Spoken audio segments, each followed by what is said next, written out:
Muy buenos días, estamos en Smartphone Thing y lo que tenemos delante es el Sony Xperia S, el último terminal de la serie Next, más potente ahora mismo, más alto de gama de los japoneses de Sony, y que, si recordáis, ya vimos hace unos días en un breve unboxing en el que, además de nuestras primeras impresiones, pues os enseñábamos un poquito el contenido del paquete y demás. Sin embargo, hoy lo tenemos aquí para poder ofreceros una video review completa de todas sus características, así como su rendimiento, etcétera. Por comentar un poco por encima, ya sabemos que estamos hablando de un terminal de doble núcleo, un procesador Snapdragon S3, doble núcleo a 1,5 GB, 1 GB de memoria RAM, 32 GB de memoria interna, una pantalla que estamos viendo de 4,3 pulgadas, tecnología Reality Display, con una resolución HD de 1280 x 720 y el motor Bravia Engine, que nos va a permitir conseguir mayor calidad en la reproducción de vídeos, fotografías y demás. Empezando por el aspecto exterior, como podemos ver, nos encontramos un terminal que destaca por su diseño, con unas líneas muy sobrias. Es un terminal muy minimalista y que, en cierta manera, en cuestión de diseño, se aleja un poco de lo que nos tiene acostumbrados en su anterior gama, con terminales como el Sony Xperia Arc S, el Xperia Arc y demás, que llevaban líneas más redondeadas. Este, como podemos ver, es más cuadradito. Y en primer momento, lo primero que nos llama la atención es esta barra, como vemos, transparente, retroiluminada, que le da un estilo muy especial al terminal. Aquí sí que tengo que explicar y corregir. En el unboxing ya se habló de que seguramente se podría configurar con distintos colores para distintas notificaciones, como llamadas perdidas y demás.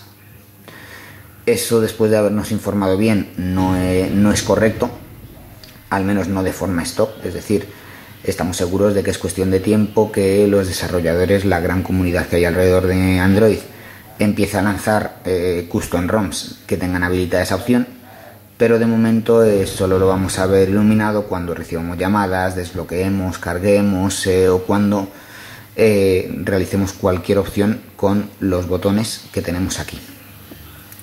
Bien, explicado esto y siguiendo un poco más arriba, lo que nos encontramos, aunque los iconos los veamos en esta barra transparente, los botones que vamos a encontrar los tenemos aquí. Tienen vibración áptica, son los correspondientes, los típicos de Android, tecla de atrás, tecla de home y tecla de menú. Y sí veremos que cuesta un poco cogerles el punto, porque aunque tengan aquí el puntito, nos costará un poco acostumbrarnos. Al principio cuesta un poco, pero al final nos acostumbramos. Siguiendo un poco más arriba, nos encontramos con su pantalla, impresionante Reality Display, 4,3 pulgadas, impresionante no tanto por su tamaño, pues de los terminales que estamos empezando a ver presentados, sobre todo hablando de alta gama, nos encontramos terminales con pantallas más grandes. En este caso son 4,3 pulgadas.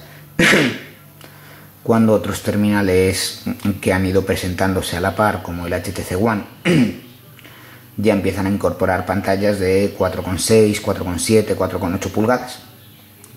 Pero es impresionante en cuanto al rendimiento, que veremos un poco más adelante, que la sitúa posiblemente en lo más alto del mercado.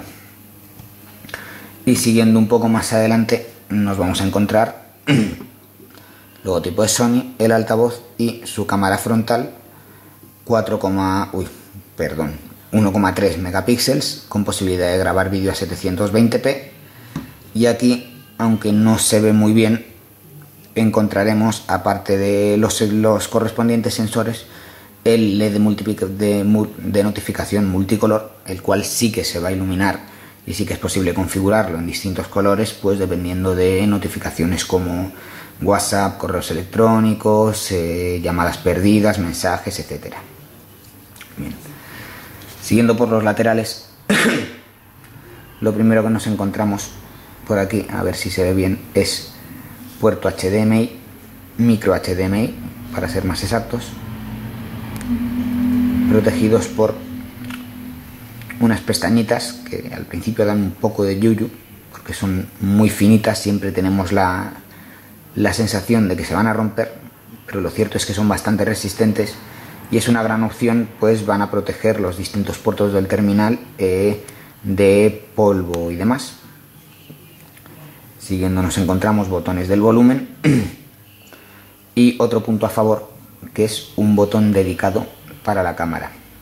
Botón dedicado para la cámara que está muy bien, no solo porque nos va a ayudar a la hora de realizar las fotos. Es un botón de doble recorrido, es decir, permite una pulsación breve para el autofocus y otra más prolongada para el disparo, y además es interesante porque nos va a permitir acceder a un modo de disparo rápido, es decir, con la pantalla completamente bloqueada mantenemos presionados un par de segundos, automáticamente realizará una foto. En este caso hemos hecho la foto a la nada, pero si salimos, colocamos aquí el terminal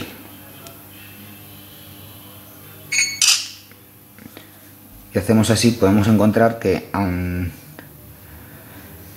partiendo del móvil completamente en reposo, la imagen que saca está completa y absolutamente bien enfocada. Y como ya os digo, es una funcionalidad que a mí me ha parecido bastante interesante, pero bueno, lo veremos más adelante. Ahora seguimos con el diseño. En este lateral, como vemos, no hay nada más. En la parte superior nos encontraremos también el jack de 3,5 milímetros para los auriculares y el botón de encendido, apagado, bloqueo y desbloqueo. Y en el lateral restante únicamente el puerto micro USB, como podemos ver, también protegido por una pequeña pestañita para evitar polvo, suciedad y demás que pueda entrar. Volvemos a colocarlo y como vemos por aquí, nada más. La parte trasera, como vemos, sigue la filosofía de este terminal, la filosofía de Sony, sobrio, sin ningún detalle ni ningún adorno ostentoso. Logotipo de Xperia, logotipo de Sony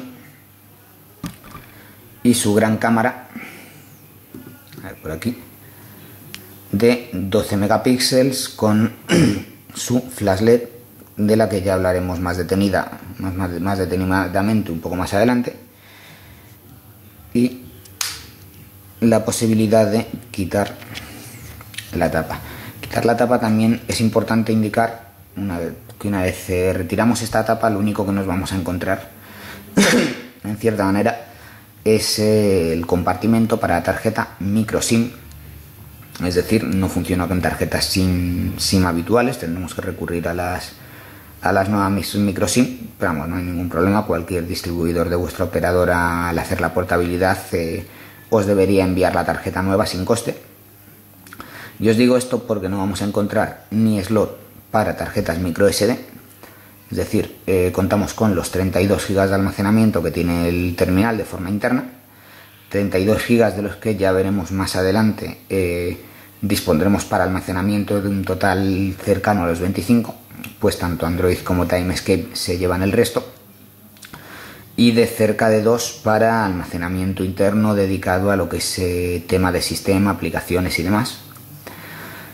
Y también, como podemos observar, la batería no es extraíble, o no es extraíble por lo menos mediante las formas habituales, es decir, como vemos, tenemos una serie de tornillos. Es cierto que retirándolos podemos retirar la batería, pero sinceramente no recomiendo a nadie que lo haga si no tiene los conocimientos necesarios, porque al fin y al cabo ya estamos hablando de abrir y manipular el terminal. Vamos a cerrar. Como vemos, el mecanismo tanto para abrir como para cerrar es algo que también nos ha gustado especialmente, porque pese a que Aunque es cierto que la lámina es muy finita, incluso en cierta manera se ve endeble, al tacto, una vez cerrada, nos encontramos con un terminal con un gran tacto. Es un terminal que, pese a no ser demasiado grande en comparación con otros de gamas similares, en este caso estamos hablando de 128 por 64 milímetros y 10,6 milímetros de grosor, sí es cierto que es un poco más pesado que los demás, son 144 gramos de peso. Sin embargo, esto, lejos de convertirlo en un terminal incómodo, le da un tacto de terminal robusto, bien construido y sobre todo bien ensamblado. La verdad es que es un gusto tenerlo en las manos y, pues, siendo sinceros y siendo coherentes, a lo mejor la diferencia con otros terminales pues puede ser de 5, 10, 15 gramos y realmente es una diferencia que tampoco vamos a notar, se va a convertir en un impedimento.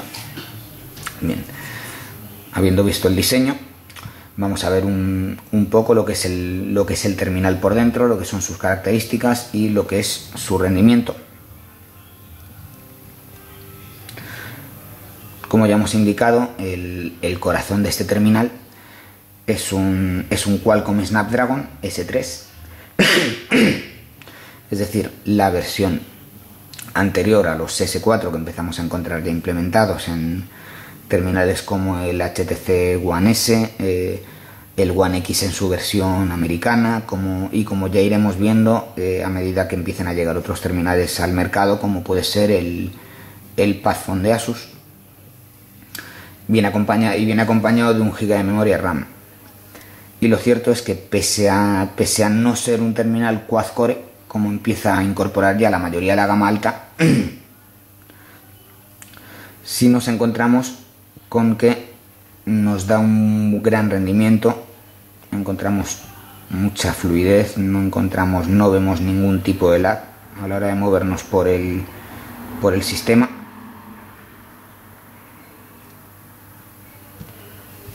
Podemos ir a los ajustes, podemos hacer scroll, podemos ir a la lista de aplicaciones, que por lo general es una de las que más tardan en cargar, y aún así vemos que la carga es rápida, el scroll es fluido, sin lag, sin problemas.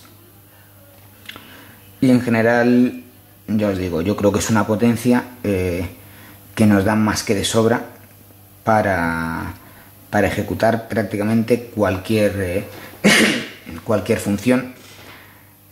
Tal vez donde sí notamos un poco más de lag, y solo en ocasiones, es al acceder a la galería. Ya vemos que le cuesta a veces cargar los últimos álbums.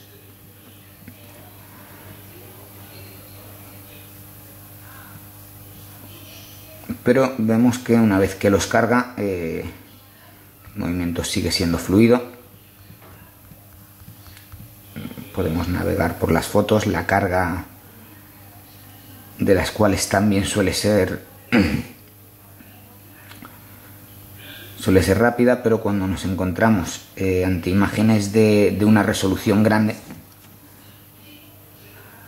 como es este caso, sí podemos observar que a veces tarda un poquito en pensárselo antes de enfocar. Pero vamos, es un lag menor, y un lag que realmente nosotros lo atribuimos más a lo que es la versión del sistema operativo. Como vemos en la galería, como hemos visto en las opciones, perdón, otra vez. Es un terminal que llega corriendo Android en su versión 2.3, es decir, en su versión Gingerbread. No obstante, es un terminal que ya desde el primer momento, ya antes de su lanzamiento, Sony nos ha asegurado de forma pública. De hecho, como veíamos en el unboxing de hace unos días, en la misma caja, dejan muy claro que es actualizable a Ice Cream Sandwich, a la última versión de Android, y que esta actualización llegará pronto.